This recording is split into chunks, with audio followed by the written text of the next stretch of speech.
Breaking news చూస్తున్నాం. Hyderabad metro rail project భవిష్యత్తుకు సంబంధించి అత్యంత కీలకమైన అడుగు పడింది. ఢిల్లీలో తెలంగాణ సీఎం రేవంత్ రెడ్డి కేంద్ర మంత్రులతో జరిపిన వరుస సమావేశాలు విజయవంతమయ్యాయి.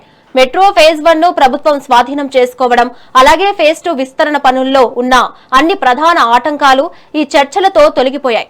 ఇవాళ కేంద్ర గృహ పట్టణ వ్యవహారాల శాఖ మంత్రి మనోహర్ లాల్ ఖట్టర్ నివాసంలో దాదాపు 40 నిమిషాల పాటు ఉన్నత స్థాయి సంయుక్త సమావేశం జరిగింది. ఈ భేటీలో సీఎం రేవంత్ రెడ్డితో పాటు కేంద్ర మంత్రులు మనోహర్ లాల్ ఖట్టర్, అశ్విని వైష్ణవ్, కిషన్ రెడ్డి, తెలంగాణ ప్రభుత్వ సీనియర్ అధికారులు పాల్గొన్నారు. మెట్రో విస్తరణ, నిధుల సమీకరణ, కేంద్ర రాష్ట్ర ఉమ్మడి భాగస్వామ్యంపై ఈ సమావేశంలో అందరూ ఒక ఏకాభిప్రాయానికి వచ్చారు.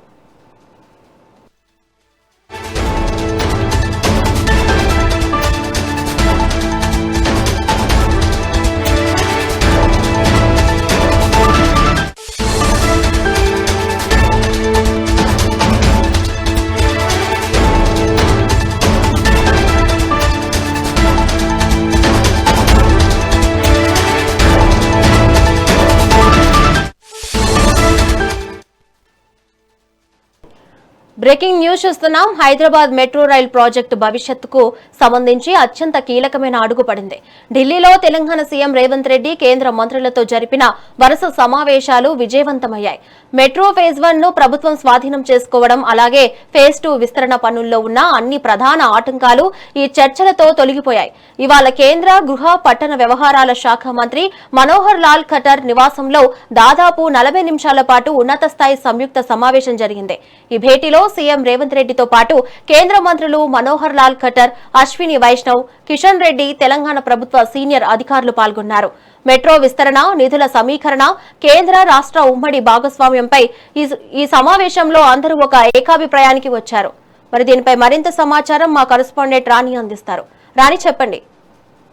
యశ్రావుని, ఈ మెట్రో ఫేజ్ 2 కి సంబంధించి ఏవైతే కేంద్రం నుంచి నిధులు ఎక్స్పెక్ట్ చేస్తున్నారో తెలంగాణ గవర్నమెంట్ తరఫు నుంచి, దీనికి సంబంధించినంత వరకు ఈ రోజు భేటీ అనేది కీలకంగా మారిందని చెప్పుకోవాలి. ఇవన్నీ కూడా వ్యూహాత్మకంగా సీఎం రేవంత్ రెడ్డి ముందుకు వెళ్తున్నట్లు తెలుస్తుంది. కేవలం ఫేజ్ 1 స్వాధీనం గురించే కాకుండా హైదరాబాద్ నగర భవిష్యత్తు అవసరాలకు అత్యంత కీలకమైన మెట్రో ఫేజ్ 2 ఏదైతే ఉందో దానిపైన కూడా ఈ భేటీలో లోతైన చర్చలు కూడా జరిగినట్లుగా తెలుస్తుంది.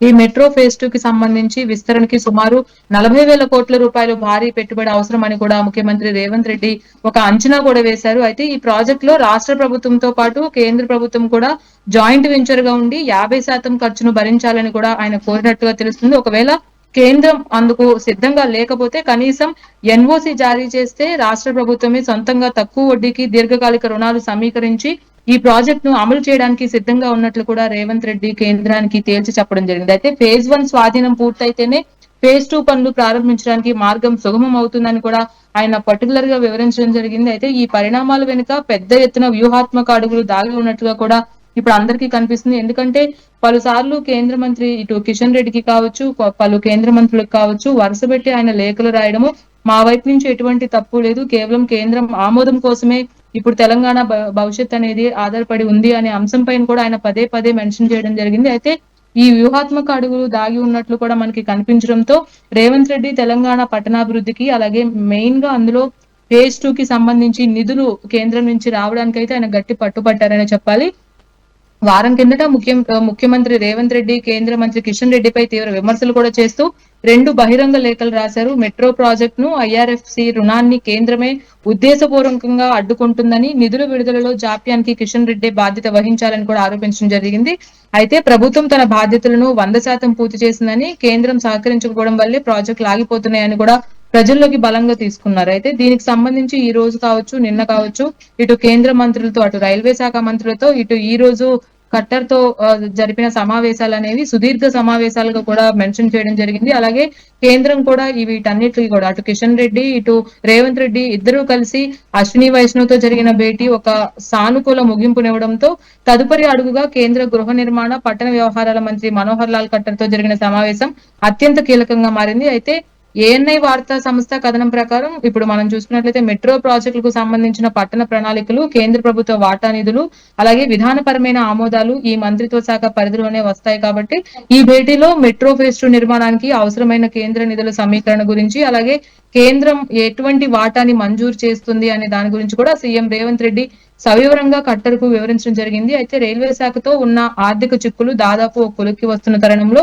పట్టణాభివృద్ధికి శాఖ నుంచి ఎలాంటి అడ్డంకులు లేకుండా సత్వరమే ఫేజ్ 2 కి కూడా ఆమోద ముద్రలు పొందాలనేది రేవంత్ రెడ్డి ప్రధాన లక్ష్యంగా కనిపిస్తుంది. అయితే ఈ రోజు ఈ కట్టర్తో జరిగినటువంటి సమావేశం ఏదైతే ఉందో ఇది సానుకూలంగా వచ్చినట్లుగా కూడా తెలుస్తుంది. ఒక కొలికి వచ్చినట్లుగా తెలుస్తుంది. కేంద్రం కూడా నిధులు ఇవ్వడానికి అత్యంత కీలకమైన అడుగుగా కూడా ఇది పరిగణించుకోవచ్చు. ఒకవేళ కేంద్ర ప్రభుత్వం వెంటనే సానుకూలంగా స్పందించి ఆశించిన విధంగా 13,600 కోట్ల రూపాయలు ఐఆర్ఎఫ్సి రుణాన్ని విడుదల చేస్తే ఎల్ఎన్టీ నుంచి ఫేజ్ 1 ను టేక్ ఓవర్ చేయడం రాష్ట్ర ప్రభుత్వానికి సులభం అవుతున్నట్లుగా కూడా తెలుస్తుంది.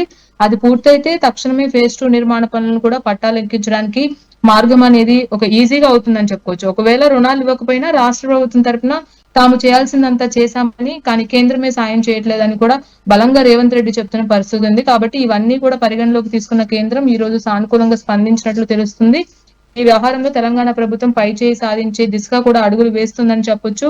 మరి నిన్న ఆల్రెడీ సానుకూలంగా స్పందించారు రైల్వే శాఖ మంత్రి అని ఒక మీడియా రిలీజ్ కూడా ఇవ్వడం జరిగింది రేవంత్ రెడ్డి. మరి ఈ రోజు ఈ సానుకూల స్పందన తక్షణమే ఫేజ్ 2 నిర్మాణ పనులకు పట్టాలెక్కించడానికి కేంద్రం ఏ విధమైనటువంటి నిధుల్ని రిలీజ్ చేస్తుంది, రిలీజ్ చేస్తే ఎంత మొత్తంలో రిలీజ్ చేస్తుంది, మిగతా మొత్తం రాష్ట్ర ప్రభుత్వం ఏ విధంగా సమకూరుస్తుంది అనే అంశాలపైన ఇప్పుడు కీలకంగా మారింది Shravani. Right, thank you Rani.